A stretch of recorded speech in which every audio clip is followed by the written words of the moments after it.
has just said we will do whatever we can to help.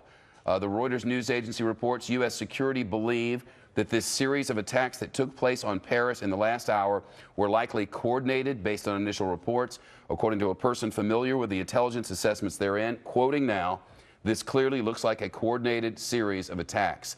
The Associated Press now citing police officials as well on these hostages.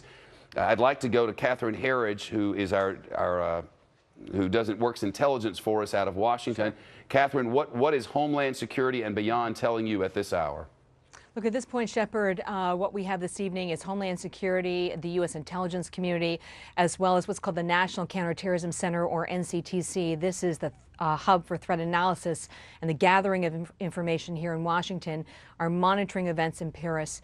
But based on my experience, there are really three threads that are of central interest to investigators. As you mentioned, the simultaneous nature of these events, all unfolding, it appears from the initial reporting, within an hour or less of each other.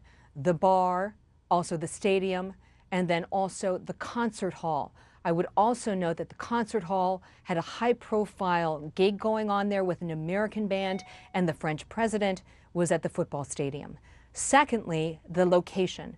This was a time of day and a part of Paris which would be an attractive target for any organization who wanted to launch an attack, because it's a high-density urban environment. It's a place with a vibrant nightlife, and it was a place that not only drew Parisians but also tourists as well.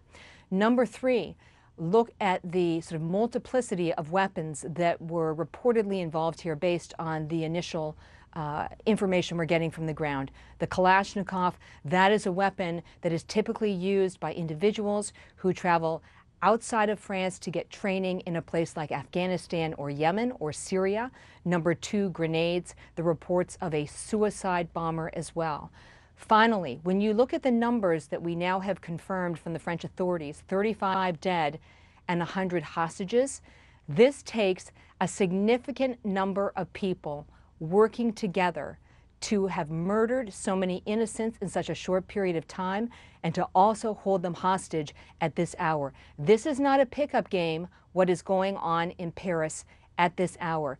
This speaks to premeditation. It speaks to coordination, Shepard. Those are the three big threads that they're looking at. And Catherine, this happens in the context of France and Paris specifically being in the middle of the highest terror alert since the Charlie Hebdo attacks. And Catherine, two of these locations are within a very, very quick walk of Charlie Hebdo headquarters.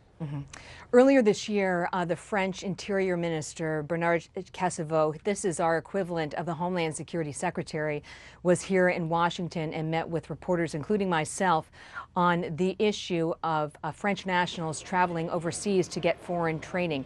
We don't know who was responsible for this, but Cazeneuve said at that time that they had identified 400 individuals from their country who had gone overseas and obtained training from foreign terrorist groups. And he was discussing the difficulty of providing the kind of surveillance and tracking that was necessary. We don't know who is responsible, but certainly the amount of operatives it would take to do this, the coordination, the style of the weapons, the target placement here, as well as the simultaneous nature, all go to the idea of a coordinated terrorist attack, Shepard. At the top of our viewer's screen, the Stade de France, that's the stadium where this had happened. Correct. There's a bar just outside where one of the attacks happened, and then you saw on that map down below. So this is two separate general areas with what appears to me at this moment to be, at minimum, Catherine, you've got a number of gunmen at one location, you have a number of hostage takers at another, you have a suicide bomber. The number of people involved is not small.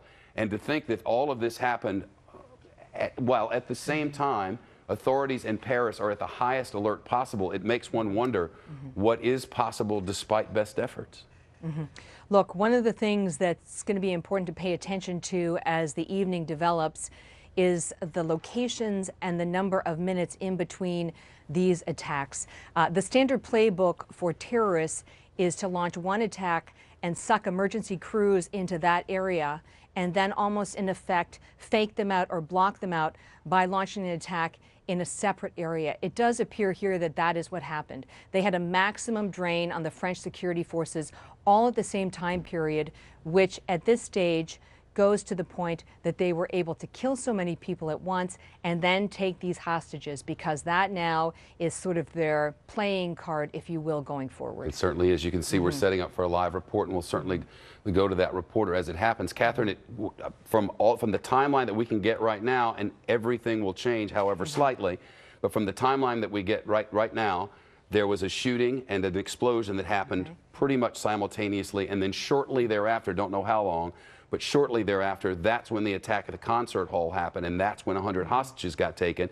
And to your point, it's easier to take hostages when the maximum drain has happened on authorities. Correct. That's correct. You're going to want to look at how the events played out in terms of the timing, but you make an excellent point, Shepard, which is you have three distinct, discrete events.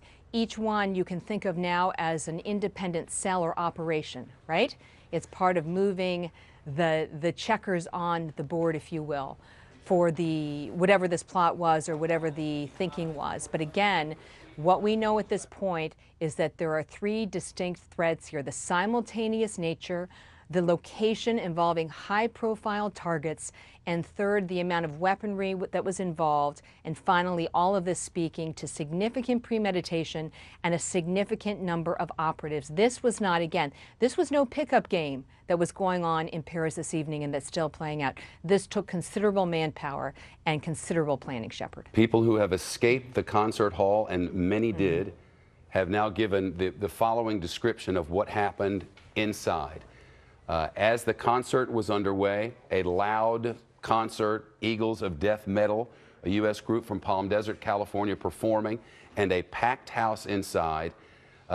Among those doing the shooting was a man with a pump-action shotgun who would just shoot one after another. And as people filed out, bodies dropped, and the rest, eventually they were able to take what we now believe to be 100 hostages.